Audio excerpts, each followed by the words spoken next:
ಎಲ್ಲ R C B ಫ್ಯಾನ್ಸ್ಗಳೆಲ್ಲ ತುಂಬ ಖುಷಿಯಲ್ಲಿದ್ದಾರೆ ಅಂತ ಗೊತ್ತು. ನಾನು ತುಂಬ ಖುಷಿಯಾಗಿದ್ದೀನಿ. ಯಾಕಂದರೆ ಆರ್ ಸಿ ಬಿ ಮ್ಯಾಚ್ ಗೆದ್ದಂಥ ರೀತಿನೇ ಆಗಿತ್ತು.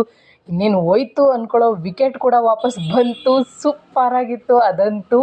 ಮತ್ತು ಆರ್ ಸಿ ಬಿ ಮ್ಯಾಚ್ ಗೆದ್ದಂಥ ಸೀಕ್ರೆಟ್ ಏನು ಗೊತ್ತಾ? ಎಲ್ಲರೂ ಅರ್ಧದಲ್ಲಿದ್ದಾಗೆ ಹೋಗುತ್ತೆ ಅಂದ್ಕೊಂಡಿದ್ರು. ಆದರೆ ಗೆದ್ದಂಥ ಸೀಕ್ರೆಟ್ ಏನು ಗೊತ್ತಾ? ನಮ್ಮ ಕಿಂಗ್ ವಿರಾಟ್ ಕೊಹ್ಲಿಯವರು ಹೋಗಿ ಅಯೋಧ್ಯೆಯಲ್ಲಿ ರಾಮನ ಹತ್ರ ಬೇಡ್ಕೊಂಡು ಬಂದಿದ್ದರು. ಹಾಗಾಗಿ ಇವತ್ತು ಆರ್ ಸಿ ಬಿ ಮ್ಯಾಚ್ನ ವಿನ್ ಆಗಿದೆ. ಈ ಸಲ ಕಪ್ ನಮ್ಮದೇ. ಮ್ಯಾಚ್ ನೋಡ್ತಾ ಇದ್ರೆ ಎದೆಯಲ್ಲಿ ಡವ ಡವ ಡವ ಅಂತಾಯಿತು, ಎಲ್ಲಿ ಸೋತೋಗ್ಬಿಡ್ತಾರೋ ಅಂತ.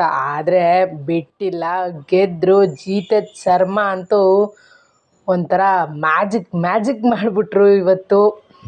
ಜೊತೆಗೆ ನಮ್ಮ ಕನ್ನಡದ ಹುಡುಗ ಮಯಾಂಕ್ ಅಗರ್ವಾಲ್ ಕೂಡ ಮ್ಯಾಜಿಕ್ ಮಾಡಿದ್ರು, ಜೊತೆಯಾಟ ಆಡಿ. ಒಟ್ಟಿನಲ್ಲಿ ನಮ್ಮ ಮ್ಯಾಚ್ನ ಗೆಲ್ಲಿಸಿದ್ರು. ಇದಕ್ಕಿಂತ ಆರ್ ಸಿ ಬಿ ಫ್ಯಾನ್ಸ್ಗಳಿಗೆ ಇನ್ನೇನು ಬೇಕು?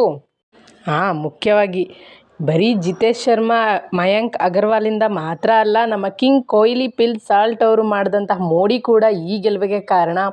ನಿಮ್ಮ ಅನಿಸಿಕೆಯನ್ನು ಕಮೆಂಟ್ ಮೂಲಕ ತಿಳಿಸಿ. ನಮ್ಮ ಚಾನಲ್ನ ಸಬ್ಸ್ಕ್ರೈಬ್ ಮಾಡ್ಕೊಂಡು ಸಪೋರ್ಟ್ ಮಾಡಿ.